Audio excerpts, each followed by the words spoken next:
일상에서 가장 중요한 게 뭐라고 하면 저는 핸드폰을 당연히 뽑을 것 같습니다. 우리가 이제 핸드폰은 어떤 통화기기, 단순한 통화기기를 넘어서 금융, SNS, 심지어 저는 업무까지 모두 핸드폰으로 보고 있습니다.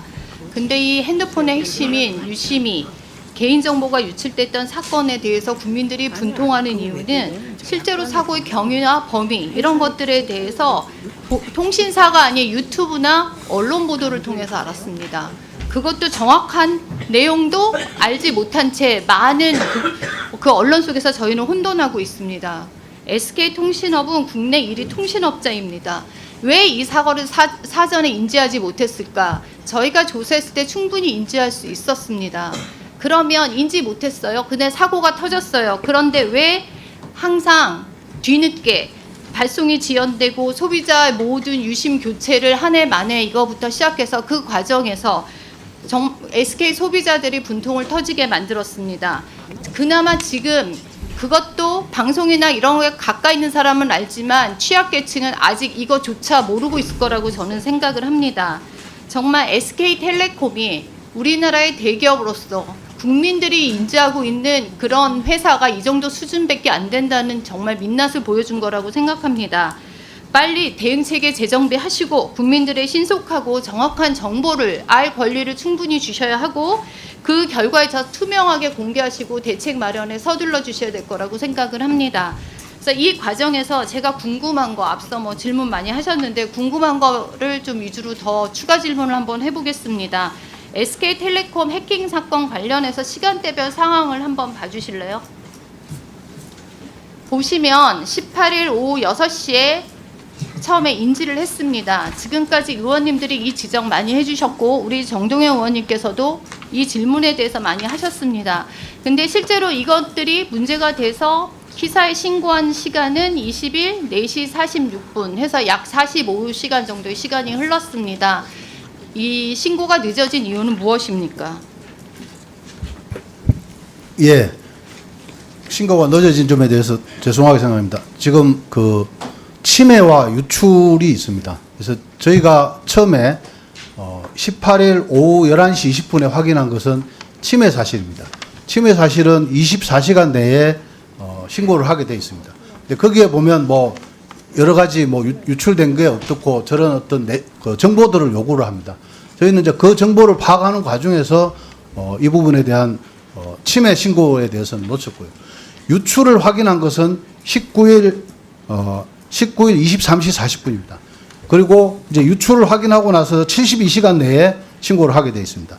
그래서 이제 그 20일 날 회의를 하면서 침해 신고가 안 된 것을 확인하고 바로 신고를 하고 유출 신고에 대해서는 좀 더 빨리 신고를 해서 전체 보도 자료까지 내고 고객들에게 뭐 공지를 하자. 그러면 절차상 문제 없고 문제 있습니다.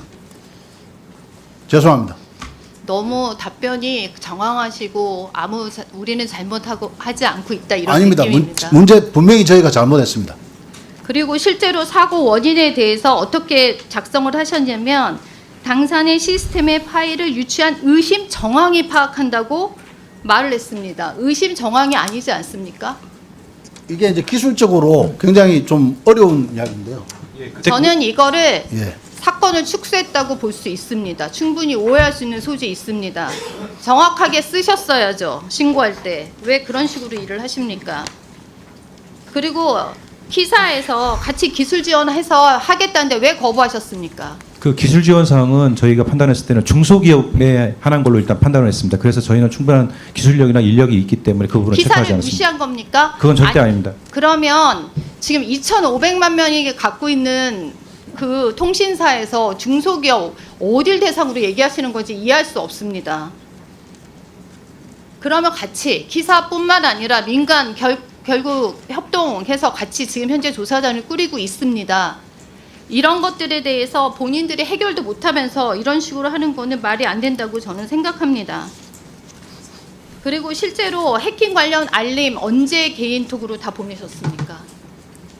그 23일부터 이렇게 그 사실 해킹에 대한 특정을 할 수는 없기 때문에 저희가 문자로 사과를 드리고 이 좋습니다. 유심 보호 서비스를 예 23일 너무 늦었다고 생각하지 않습니까? 현재 다 보냈습니까? 전체 한꺼번에 다 저희가 이제 하면서 유심 보호 서비스를 가입하실 수 있는 URL과 유심 보호 서비스에 대한 홍보 영상 두 개를 같이 이 달았습니다. 또한 많이 늦었고요. 예. 그리고 실제로 유심 보호 서비스에서 가입을 희망하는 그러니까 외국에 나간 사람이 아니면 정말 전 국민적으로 해줬어야 되는 거 아닙니까? 굳이 이걸 안내해서 직접 가입해라 이거는 좀 문제가 있는 거 아닙니까? 그건 아까 말씀대로 여러 가지 검토를 했는데 전체 시스템 장애 우려가 있어서 그 시스템 장애가 될 경우에는 더 큰 혼란이 생길 것 같아서 실제로 안랩에서 EDR을 통해서 악성 코드 탐지와 경고에 대한 게 2024년 10월에 나왔습니다. 그때 뭐 하셨습니까? 제가 답변 드려도 되겠습니까? 네.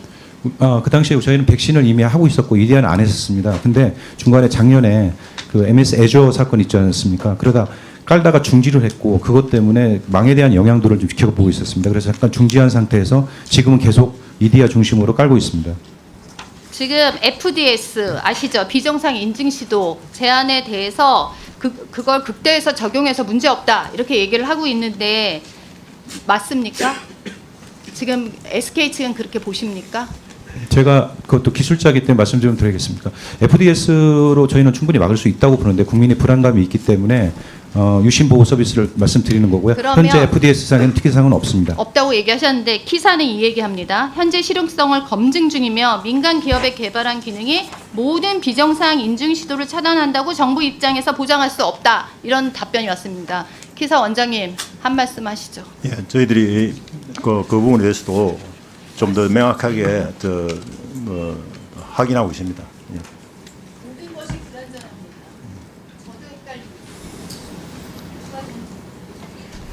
매뉴얼 주세요. 매뉴얼 기사 왜 안 주십니까? 뽑기만 하면 되는데 SKT 아까 자료 요청한 거 주세요. 최태원 회장 비롯하여 임원 중에 유심 교체한 사람 있는지 확인하겠다니까요.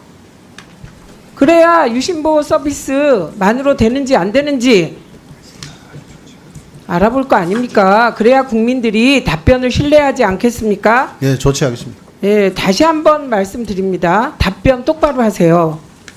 지금 나와 있는 증인 참고인이 생각하는 것보다 훨씬 많은 자료를 의원님들이 가지고 계십니다. 황정화 의원님 질의하십시오. 네.